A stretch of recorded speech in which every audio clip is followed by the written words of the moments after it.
You feel a dry, brittle agitation beneath your skin, a feverish urge to produce results even as the clock ticks toward midnight. There is a frantic internal buzzing in your mind, the sensation of a machine that refuses to power down, convinced that if it stops spinning, the entire structure will collapse into dust. Your spirit feels thin and stretched, like a branch forced to hold fruit in the middle of a blizzard, aching under the unnatural expectation that you must constantly be blooming, constantly be growing, constantly be proving your vitality. You are terrified of the quiet, suspecting that if you allow yourself to go still, you will not find rest, but rather a barrenness you have been running from for years. You are not failing because your vitality has dipped, or because your internal harvest is currently hushed. You are simply a living, breathing being who has been misled into believing that summer is the only valid season for the soul.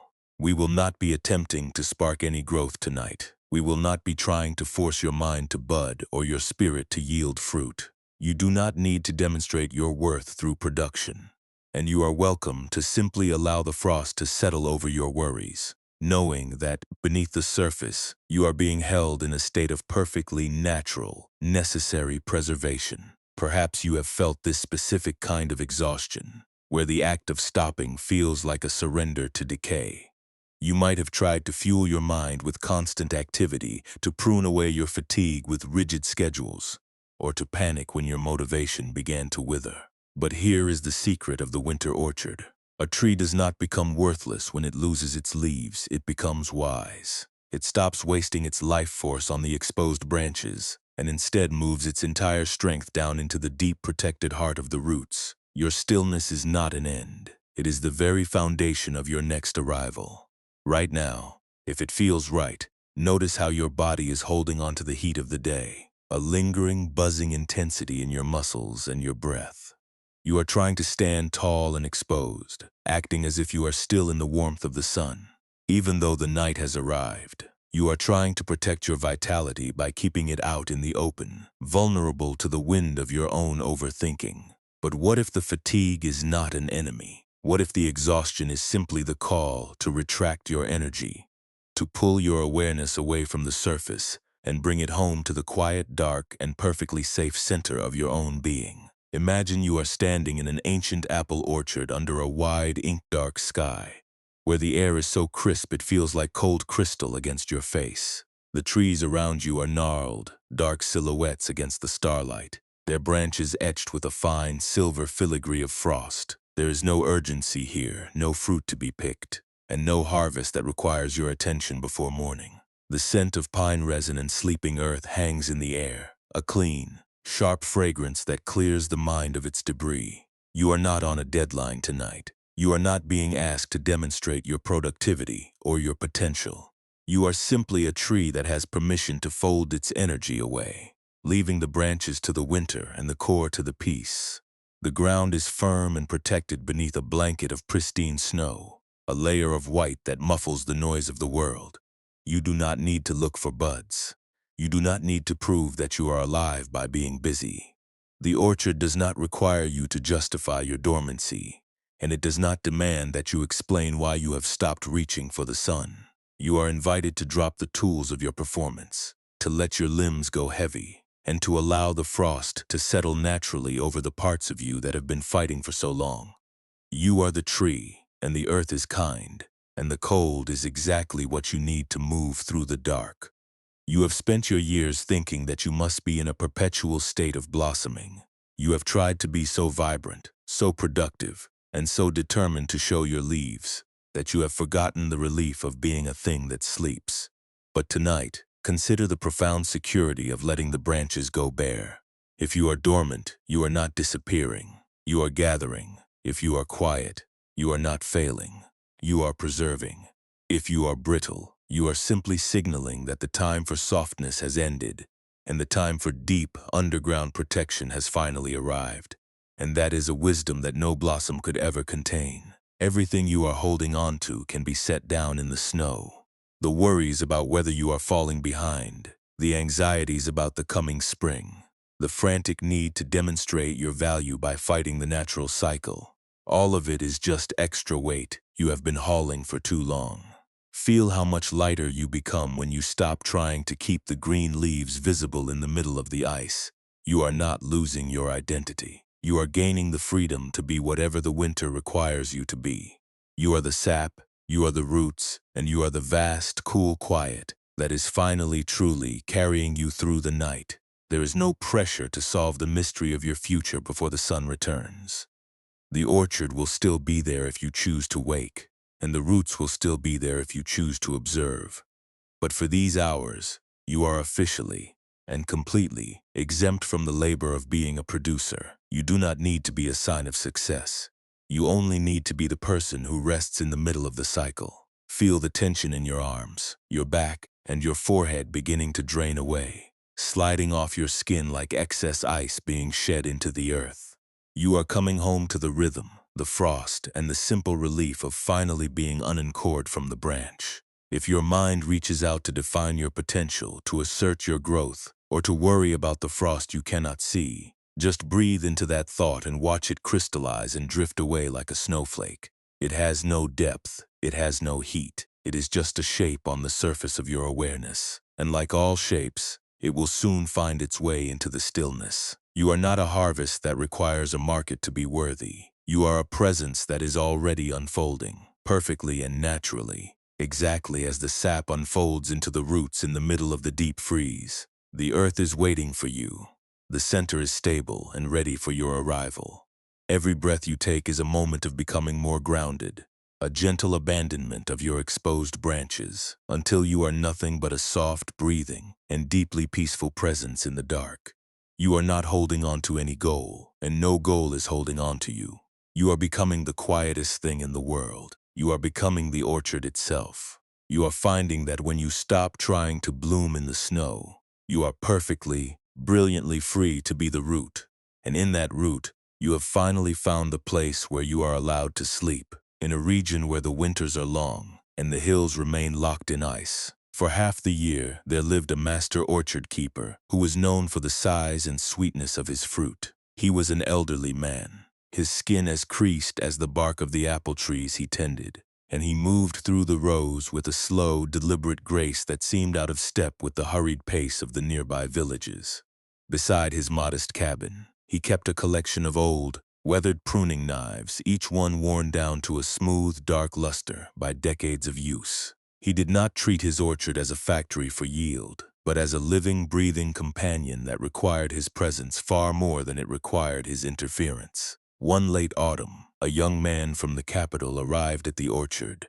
He was a professional agronomist, a person who lived his life by the calendar, the thermometer, and the chemical composition of the soil. He was constantly anxious, fearing that if he were not pushing the trees to produce more, if he were not carefully measuring the moisture and the light to maximize every single square inch of the property, he would be a failure.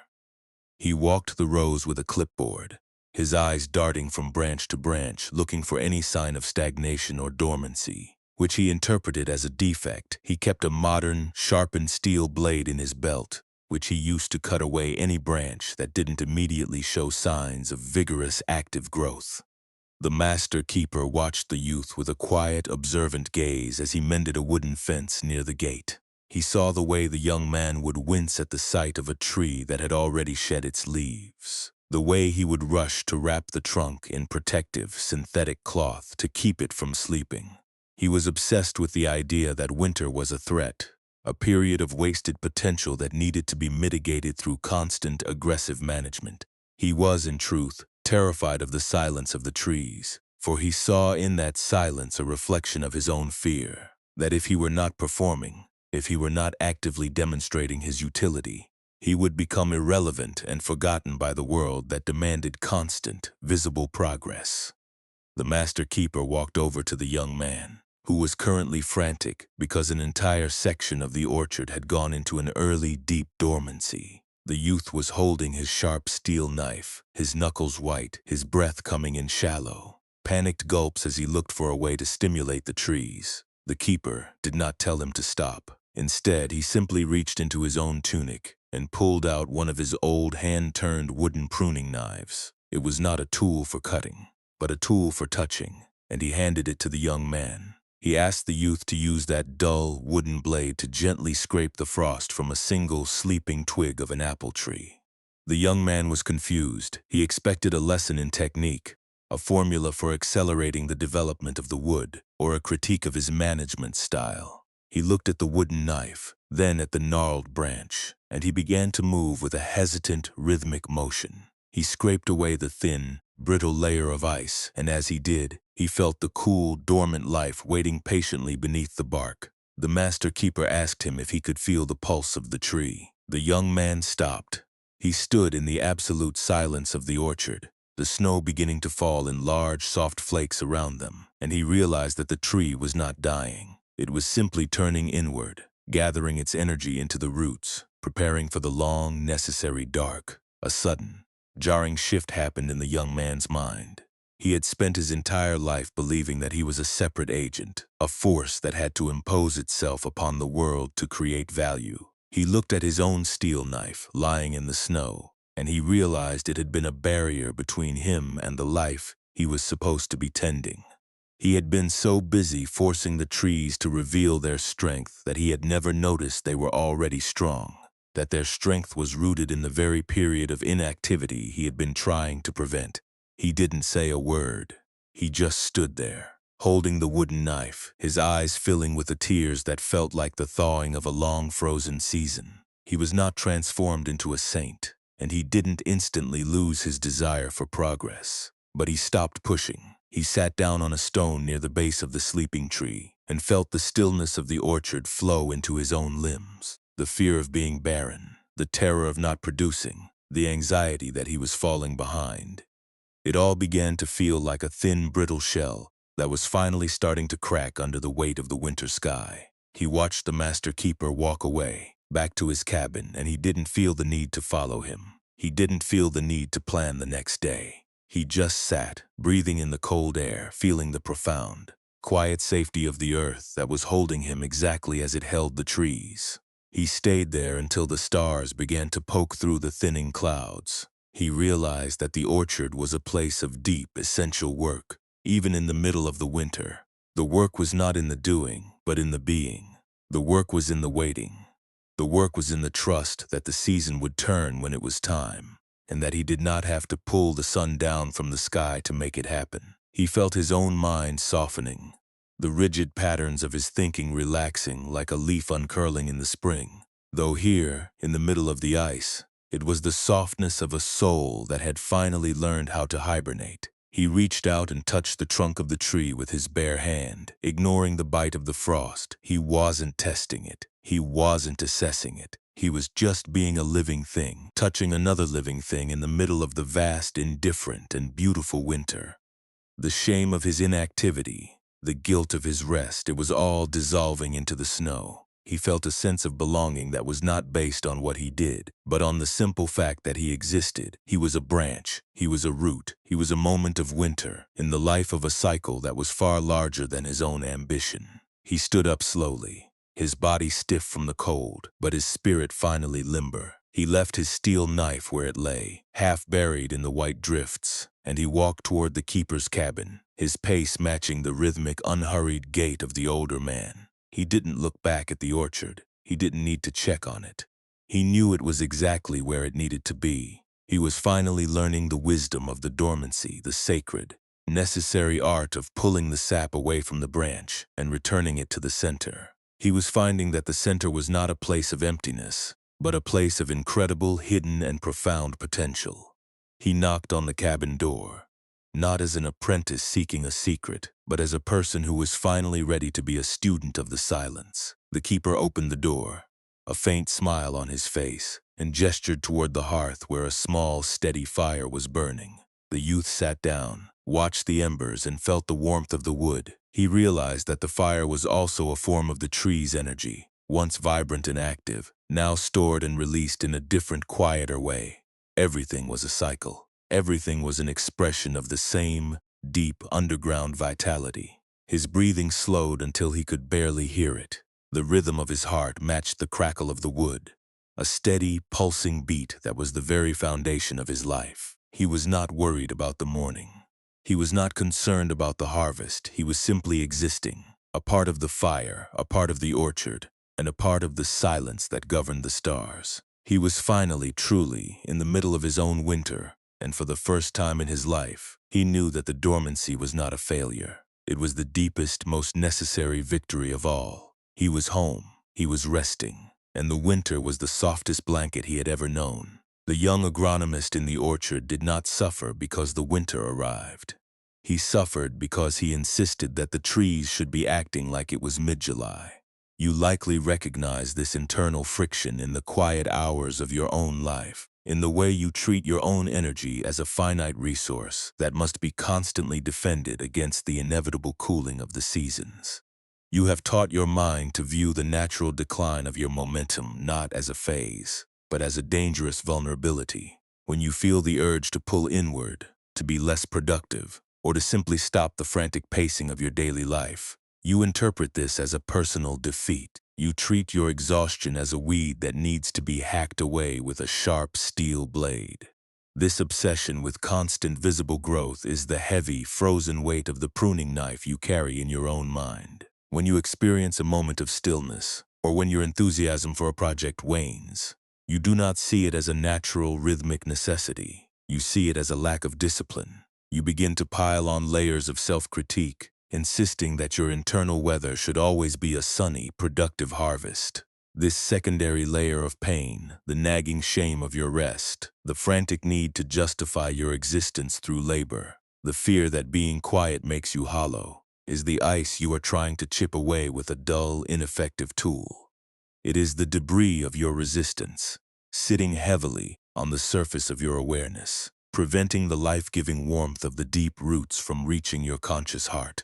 The wisdom of the orchard is not a call to abandon your goals or to become indifferent to your potential. It is an invitation to recognize that you are a seasonal being. The Buddhist teaching here is a quiet shift in your internal temperature.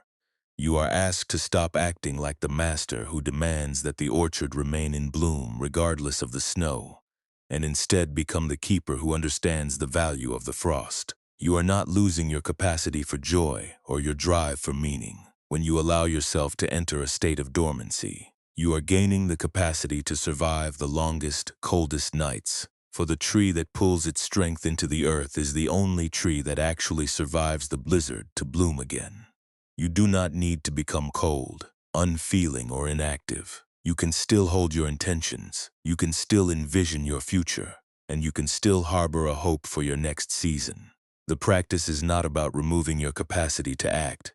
It is about removing the blade you have been using to punish yourself for your natural rhythms. When you feel that sharp, brittle spike of panic because your energy has receded, you are allowed to feel the discomfort, but you are not required to wage war on your own nature.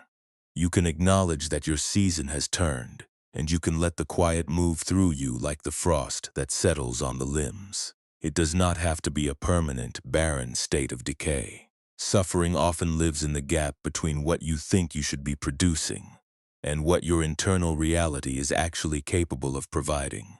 If you keep looking at the calendar on the wall, you will always be frustrated by the reality of the sky. But if you look at the sky, you will find that the earth is already holding you in a cycle of restoration that you have been fighting for far too long.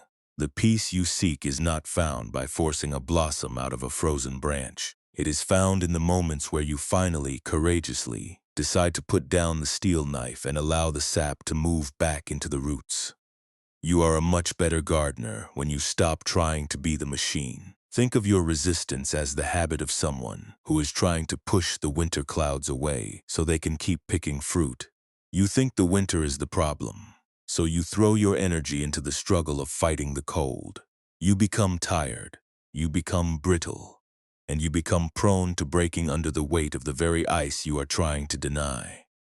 But the winter has been here since the beginning of time, and it will be here long after you have stopped fighting it. The tree does not hate the snow, it just accepts it. It finds a new way to endure. It gathers its internal power, and it prepares for the future, all without ever once complaining about the lack of sunlight. You are that tree. You have spent so much energy trying to maintain the appearance of perpetual summer that you have forgotten how to enjoy the profound, crystalline clarity of the frost.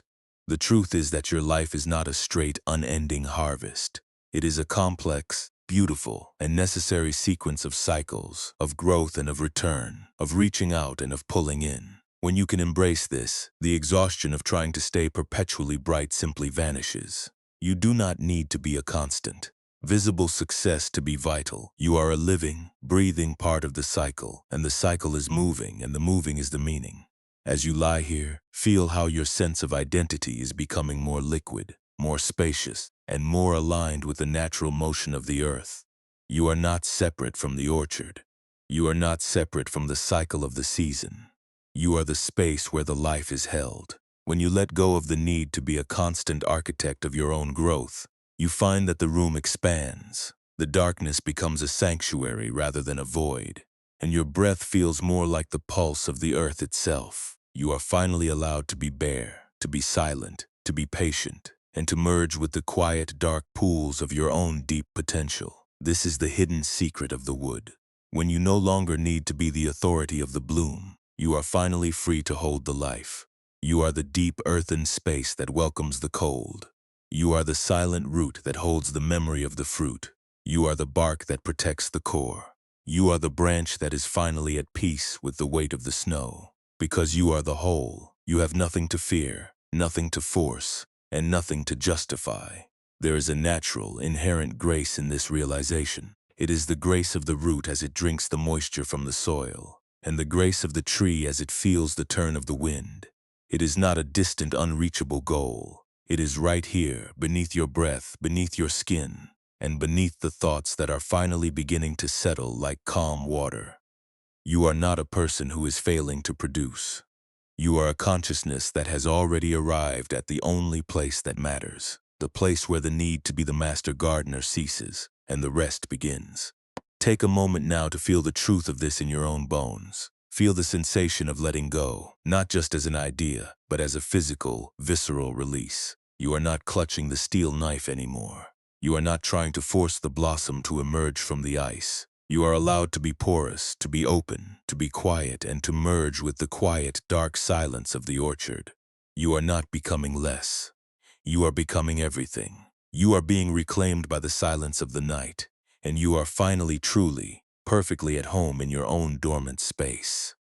Everything you have been holding is being set down on the soft, snow-covered earth. The projects, the plans, the proving, the perfect blooms. All of it is being washed away by the tide of the dark. You are allowed to stop. You are allowed to be slow. You are allowed to be exactly where the season has placed you, without any requirement to be further along. You are not a project that requires a final, visible harvest. You are a presence that is already unfolding, perfectly and naturally, exactly as the tree unfolds its strength into the roots in the middle of the deep winter. The orchard is waiting for you. The earth is stable and ready for your release. Every breath you take is a moment of becoming lighter, a gentle surrender of your exposed branches until you are nothing but a soft breathing and deeply peaceful presence in the dark. You are not holding on to any goal, and no goal is holding on to you. You are becoming the quietest thing in the world. You are becoming the rhythm itself.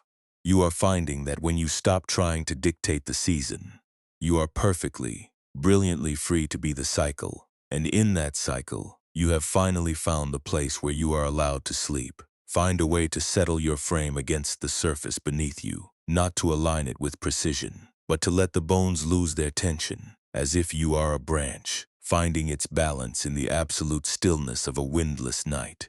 You can allow your breath to become a simple, rhythmic motion. A slow inhalation that feels like drawing cool air into the deep center of the roots, and a slow exhalation that feels like letting the heat of the day bleed out into the frozen soil. There is no need to make the breath deep or perfectly controlled. Let it be as natural as the sap that has already retreated, moving steadily and quietly through the unseen channels of your own inner orchard. If you notice your mind beginning to prune, looking for worries or tasks to cut away, you can simply acknowledge the impulse without acting upon it. You do not need to be the gardener of your own thoughts tonight. You are only the orchard itself. the place where the silence resides, and you are far too large and far too patient to be bothered by the movement of a few drifting concerns. If a thought about a future deadline or a past regret arises, imagine it as a small, dry twig still clinging to the surface. You do not have to break it off. You can just notice it, recognize its presence, and let the frost of your awareness gently seal it until it falls away on its own. Consider the wooden knife you held in your mind during the story of the apprentice. It was a tool not for force, but for touch, for the kind of connection that respects the necessity of the quiet. If you are still feeling the urge to control the direction of your sleep, or if you are measuring your progress by how empty your mind feels, you might gently place that desire into the image of that wooden knife. You are setting it down in the snow, leaving it behind so that your hands can be empty, so that your palms can be open, and so that you are no longer burdened by the weight of having to shape the winter. Notice the places in your body that still feel exposed to the wind. Perhaps it is the tightness in your throat, or the rigid line of your shoulders, or the constant, subtle gripping of your jaw. These are the branches that have not yet understood that the season has changed. You can offer them permission to soften, not because you are commanding them to relax, but because you are creating a space where they no longer have to defend themselves. Imagine the cooling air of the orchard flowing into these spaces, soothing the tight wood, allowing the fibers to expand and become flexible, until the entire tree of your being feels as supple as a young willow in the middle of a drift. You can name the pattern if it helps you feel more grounded. If you are feeling the old, familiar sting of inadequacy, call it the winter fever. If you are feeling the pull of the past, call it the old harvest. Once you have given it a name, you do not have to fight it. You can just let it sit there, out in the open, under the vast, starlit sky of your own consciousness. The orchard does not fear the cold, and you do not need to fear the emotion. It is just a shape in the dark, a momentary shift in the weather, and it will lose its potency the moment you stop trying to wrestle it into a different form. Return your focus to the sensation of the weight of your body pressing into the earth. Feel the connection between your back and the surface, the way the floor provides a solid, unmoving support that does not ask you to change, to prove, or to grow. This is the root ground. This is the place where the sap resides when the world demands too much. You are not a guest in this stillness. You are the owner of it. You are the source of it. When you feel the urge to leave this comfort, to climb back up into the branches and survey the horizon, remember that there is nothing to see that cannot wait until the sun. You are not failing your life by closing your eyes. You are not being negligent by letting the work wait for another morning. You are honoring the very essence of your vitality by giving it the time to rest, to gather, and to rebuild its hidden reserves. The wisdom of the orchard is a slow, patient, and deeply kind intelligence. It does not speak in commands, and it does not operate on a clock. It speaks in the language of the silence, in the stillness of the stone, and in the gradual, inevitable, and beautiful way the earth moves toward its own renewal. If a sudden, sharp thought cuts through your peace, do not be alarmed. It is only the habit of the steel knife still trying to find a branch to cut. You can gently smile at the impulse, watch it flicker like a dying candle, and let it dissolve into the surrounding quiet.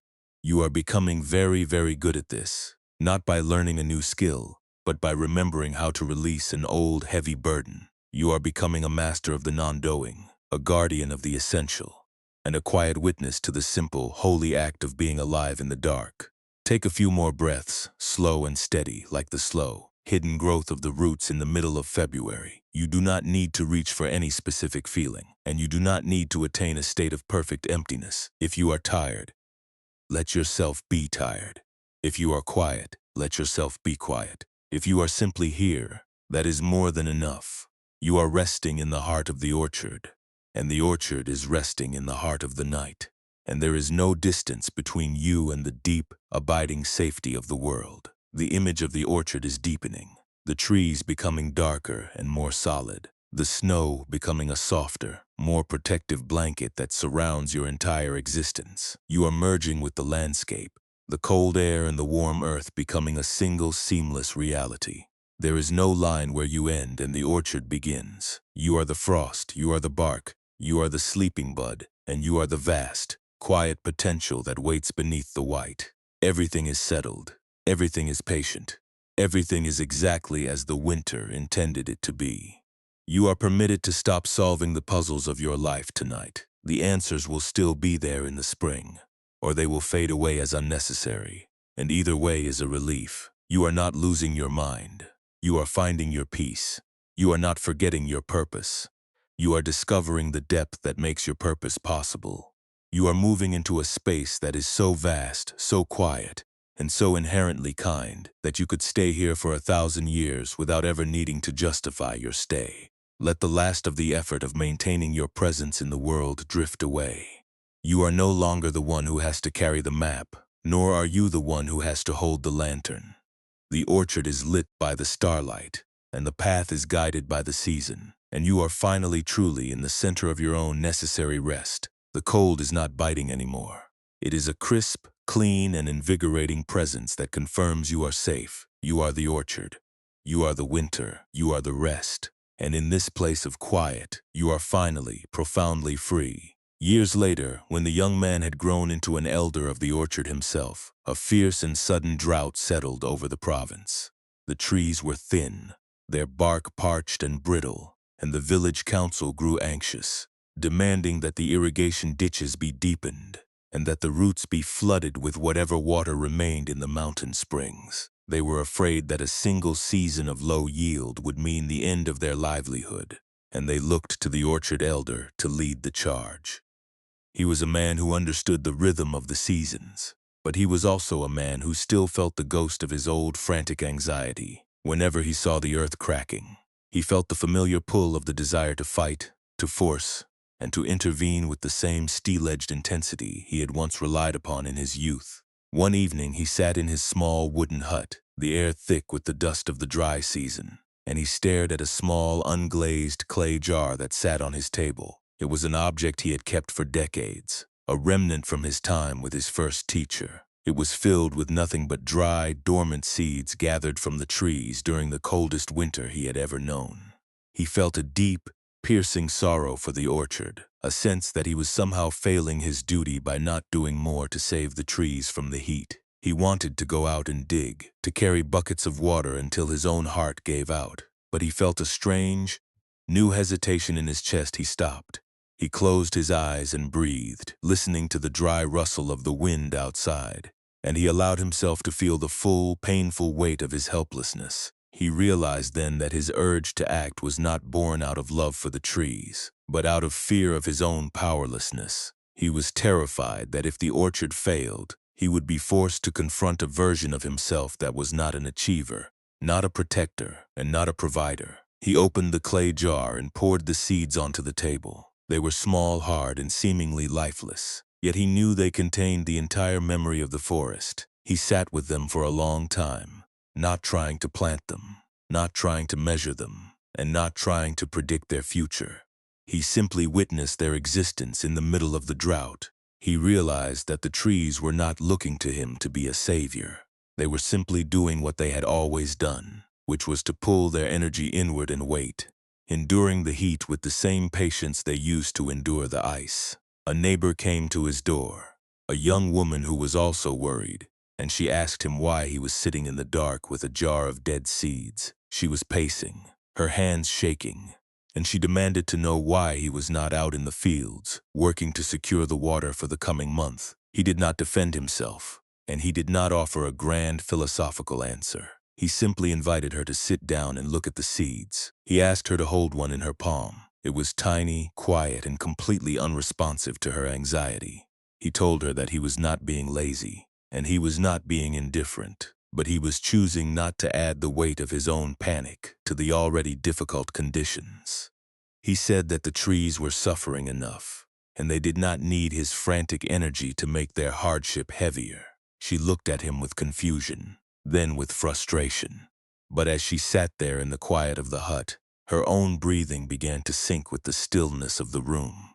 She realized that she had been fighting the heat as if it were a personal enemy, and that the fighting had made her thirstier and more exhausted than the drought itself. She stopped talking about the irrigation, and she stopped complaining about the climate, and for the first time in weeks, She simply let her shoulders drop. She didn't solve the problem, and she didn't bring the rain, but she stopped being a source of chaos in a time that required clarity.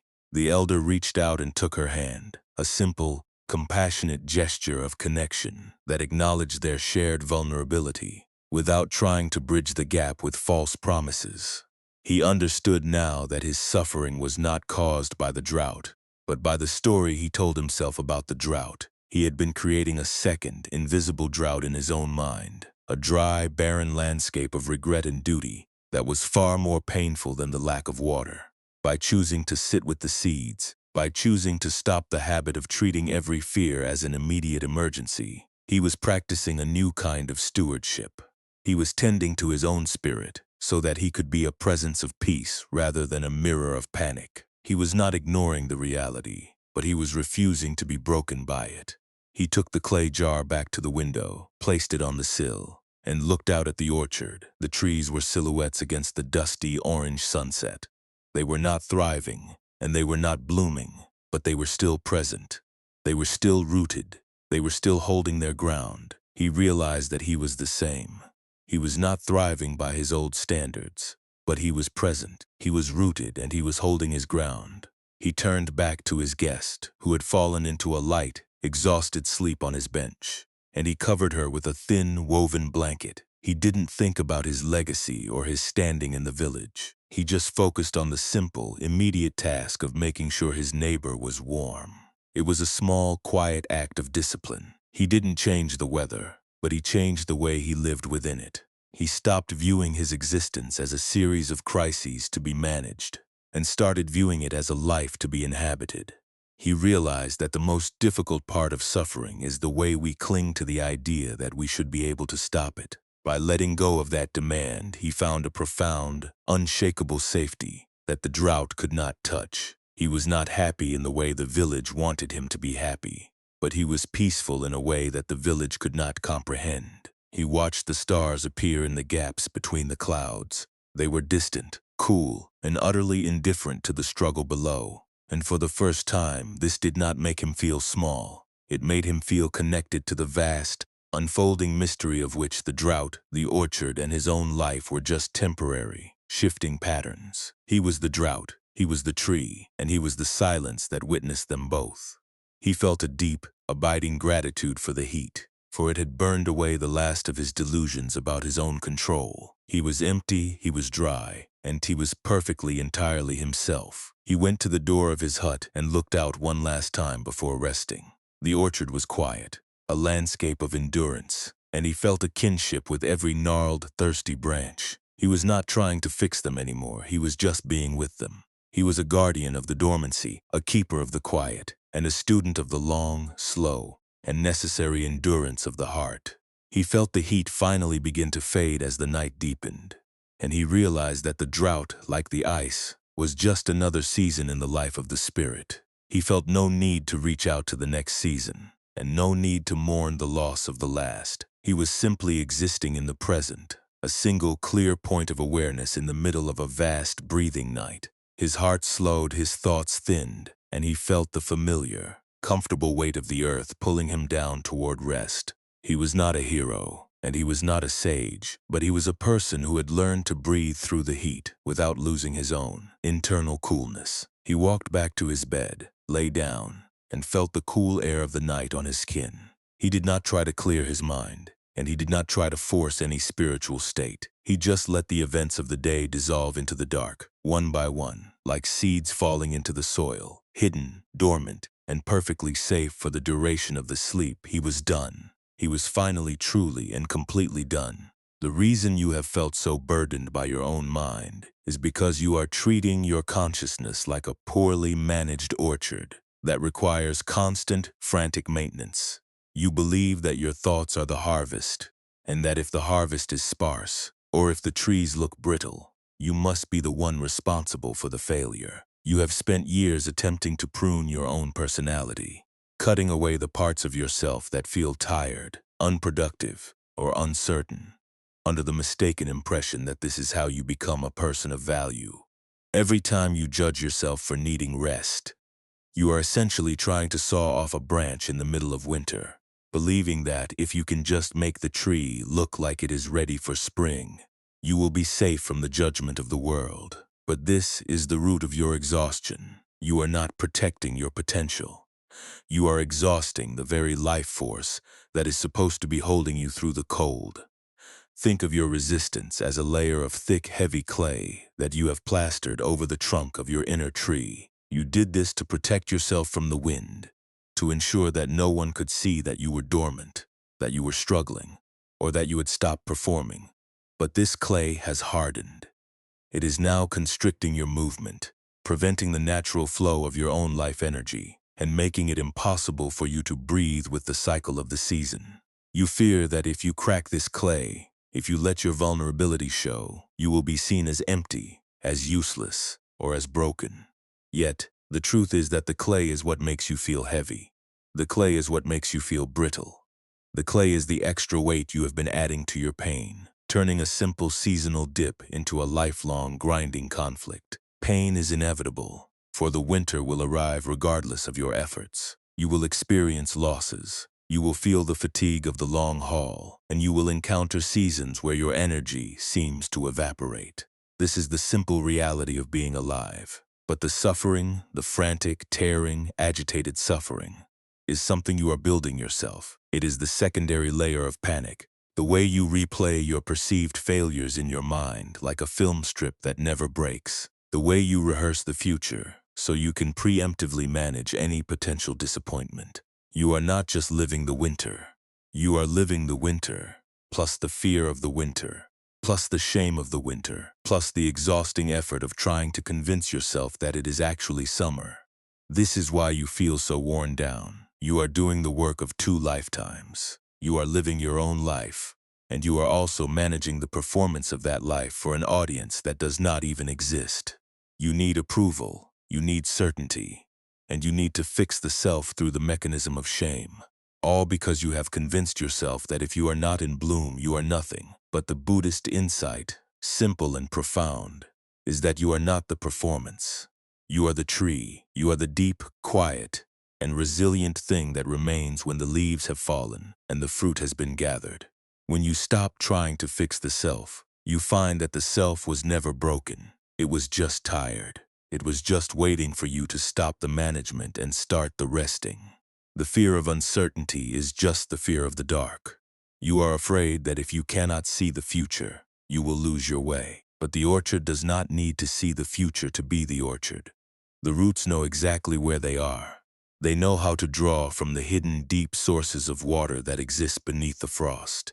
Your mind is so desperate for a map, so obsessed with knowing the harvest date, that it misses the life that is happening right beneath its feet. You do not need to know where the spring leads to be secure in the winter. You only need to be connected to the center of your own being, for that is the only place where the seasons can be integrated, honored, and eventually transformed. Turning pain into identity is perhaps the most subtle and the most dangerous of all these habits. You have begun to define yourself by your capacity to suffer, by how much pressure you can endure, and by how well you can hide your exhaustion from the rest of the world. You have built a personality out of your own resilience, and you are terrified that if you let go of the struggle, you will lose who you are. But you are not your struggle. You are not your history of pruning. You are the living, breathing space that contains all of these things, and that space is far larger than your identity. When you stop holding on to the pain as if it were a precious, necessary item, you find that you have room for something else entirely. You have room for peace. You are not being asked to become a different person, or to abandon your responsibilities, or to turn your back on the world. You are being asked to change your relationship with the seasonal shifts of your own energy. Imagine, for a moment, that you are walking through the orchard in the deep, blue light of midnight. You are not looking for fruit. You are not looking for signs of growth. You are simply walking. You are feeling the crisp, sharp air on your skin. You are hearing the sound of your own footsteps on the snow. You are seeing the way the starlight glitters on the ice. You are not thinking about the harvest. You are not thinking about the future. You are just being. This is the space where you stop the extra work of the suffering. This is the place where the identity of the survivor is replaced by the identity of the breather, the observer, and the silent, patient participant in the life of the world. When you feel the familiar urge to judge your own fatigue, pause and imagine that you are holding that wooden knife again. You do not have to use it. You can just look at it. You can notice how your hand wants to grip it, how your muscles want to tighten, how your mind wants to find a target for your frustration.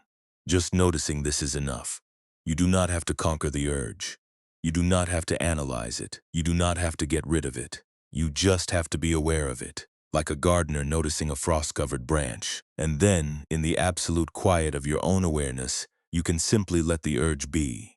You can let it exist without being the one who fuels it. You can let it be a thought that drifts through the orchard, unnoticed by the trees, unclaimed by the roots, and irrelevant to the peace of the night. This is how you break the cycle of the identity. You stop identifying with the gardener who is obsessed with control, and you start identifying with the orchard that knows how to wait. It is a subtle shift, like the movement of sap deep in the winter, but it changes everything. It changes your temperature.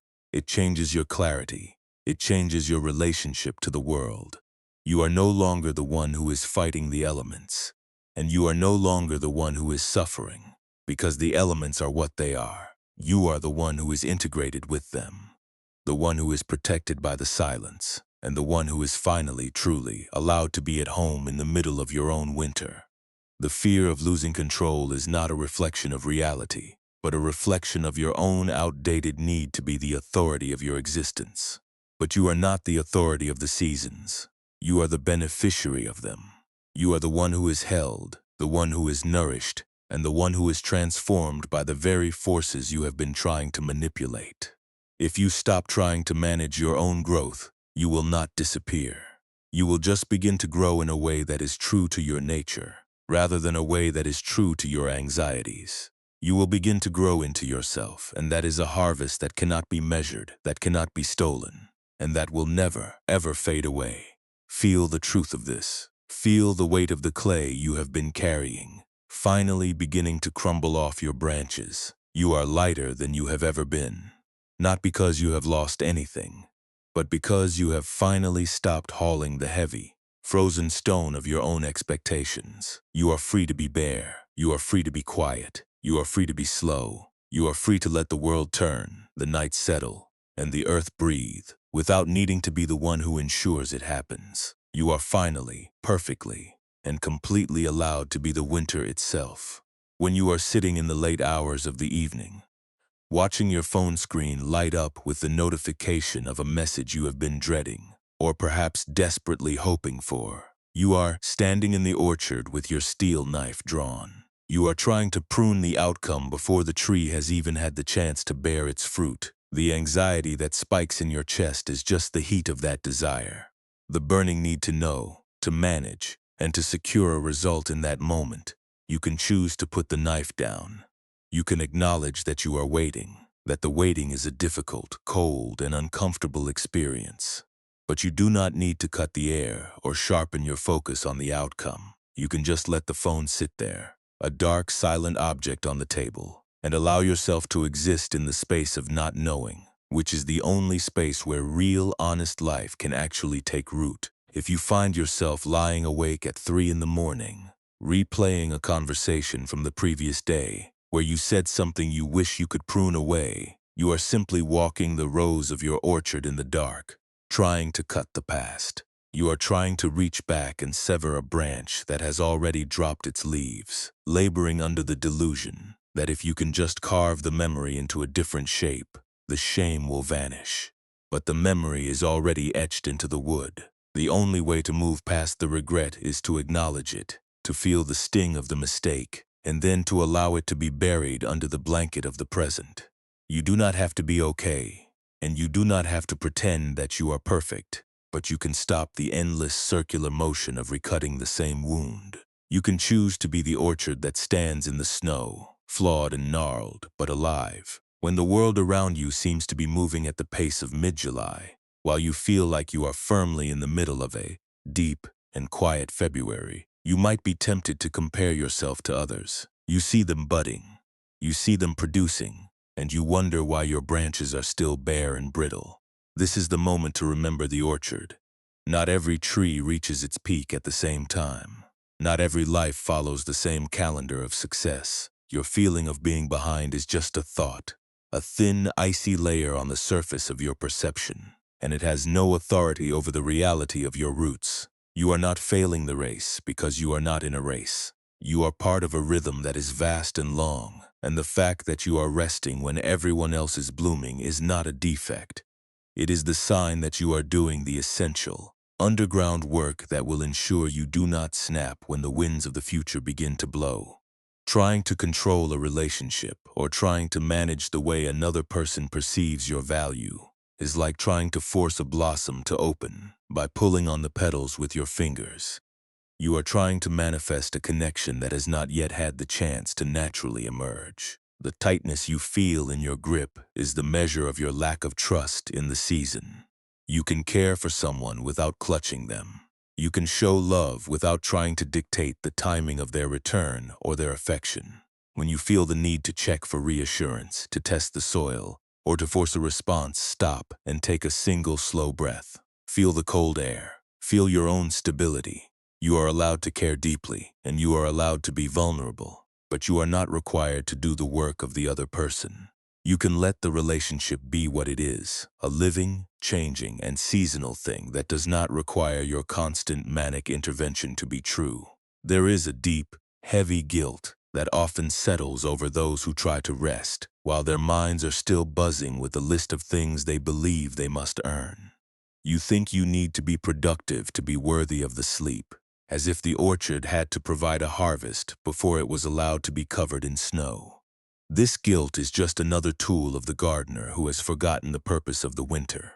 Rest is not a reward for work. Rest is the fundamental requirement of life.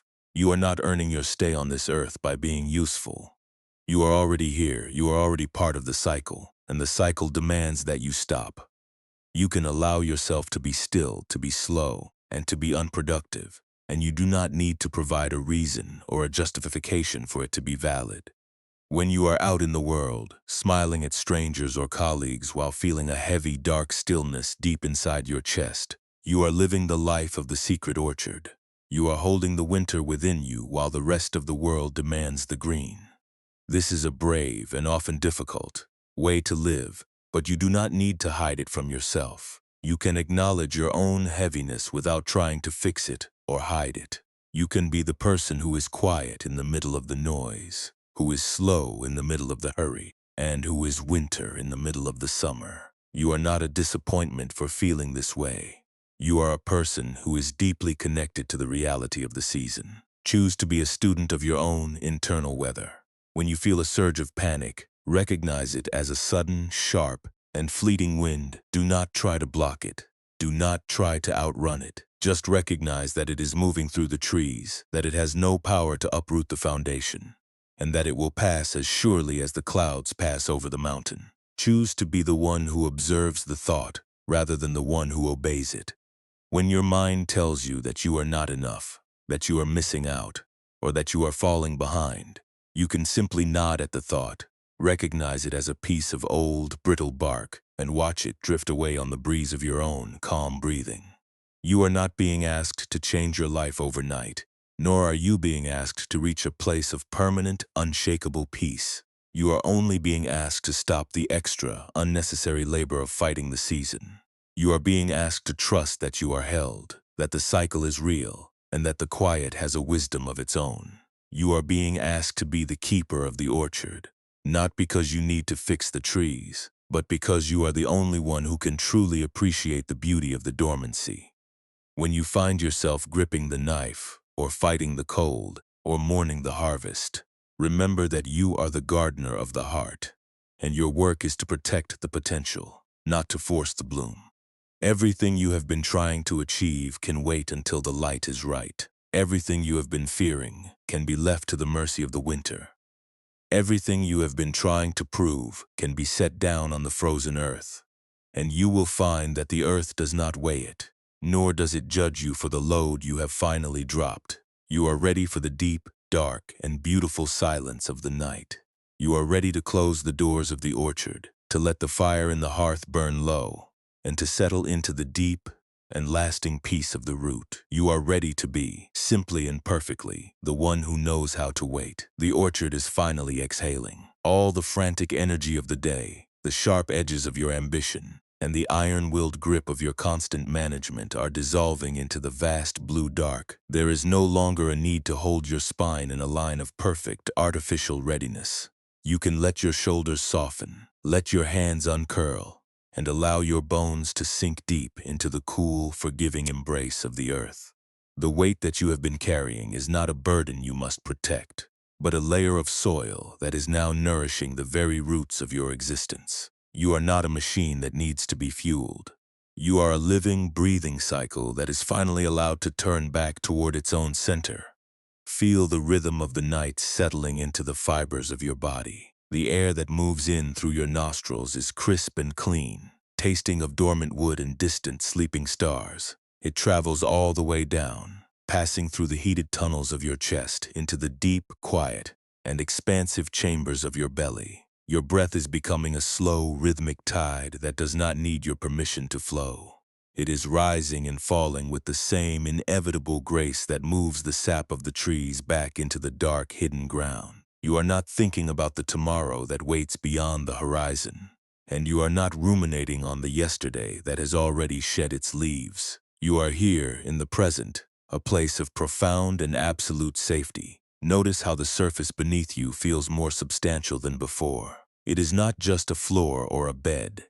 It is the earth itself, holding you with the same unmoving patience that it gives to the deepest roots of the forest. The tension that was once caught in your neck and your jaw is melting away, replaced by a heaviness that feels like the settling of snow on a still, silent branch.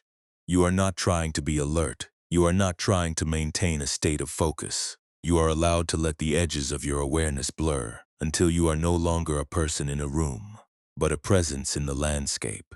You are becoming the dark. You are becoming the quiet. You are becoming the rest. If a stray thought about a duty or a regret tries to reach for you, imagine it as a soft gray moth fluttering in the distance. It is not yours to catch. It is not yours to fix. It is only a small, flickering movement that has no power to disrupt the deep, wintry stillness of your heart. Let it flutter. Let it move on. You do not have to watch it. You do not have to name it. You are already moving away from the light of the busy day, drifting into the deep indigo heart of your own interior season. The space you are in is so large, so empty, and so entirely welcoming that you could leave everything behind and still be whole. Your heart is beating with the slow, steady tempo of the dormant wood. It is a beat that asks for nothing, that requires no input, and that is perfectly content to exist in the current, low-energy state of the night. You are not failing the world by letting your energy ebb. You are honoring the rhythm that makes all growth possible. You are the orchard during the deepest part of the winter, a place of immense, hidden strength, where the potential is not lost but simply gathered, kept, and guarded until the moment of the next natural awakening. You do not have to force the future to arrive. You only have to stay in this protected and necessary dark. There is a sense of returning home in this descent. It is a return to the place that existed long before you started trying to shape your own narrative. A place where you are not a character in a drama, but a part of the natural world. You are as safe as the seed in the clay. You are as protected as the root beneath the frost. You are as inevitable as the shifting of the seasons, and you have no more need to worry about your status or your survival than the tree has need to worry about the turn of the moon. All the solving, all the planning, all the desperate clawing need to be something else is done. You are finished with the labor. The work has been handed over to the earth itself. Feel your body becoming heavier, sinking into the dark like a stone falling through a clear, silent, and bottomless pool. There is no sound now, only the gentle, rhythmic pulse of the night, a quiet hum that vibrates in the soil and resonates in your own cooling limbs. You are not leaving anything behind that truly matters. You are only letting go of the items you no longer have the strength to hold. And in the emptiness of your hands, you have found a comfort you could never have manufactured. You are free. You are empty. You are at rest. You are entirely, beautifully, and perfectly at home.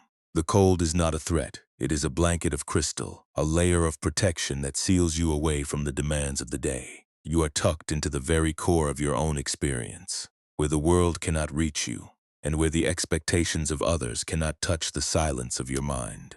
You are drifting on a sea of winter, a vast, calm, and unchanging expanse that supports your weight and carries you away from the shallows of your anxieties. There is no need for a map. There is no need for a light. You are finally, blissfully asleep. The dormancy is not a void. It is a deep and brilliant and secret treasure. It is the place where the life force goes to be renewed, where the spirit goes to be tempered, and where the soul goes to remember that it is always entirely enough. The orchard is waiting for the dawn, but it is in no hurry to meet it. It is perfectly content in the blue velvet silence. You are the orchard. You are the deep, quiet, and resilient heart of the cold. Is there a dream of the spring that you are willing to leave behind? Until the time is right, just to know the total peace of the dark,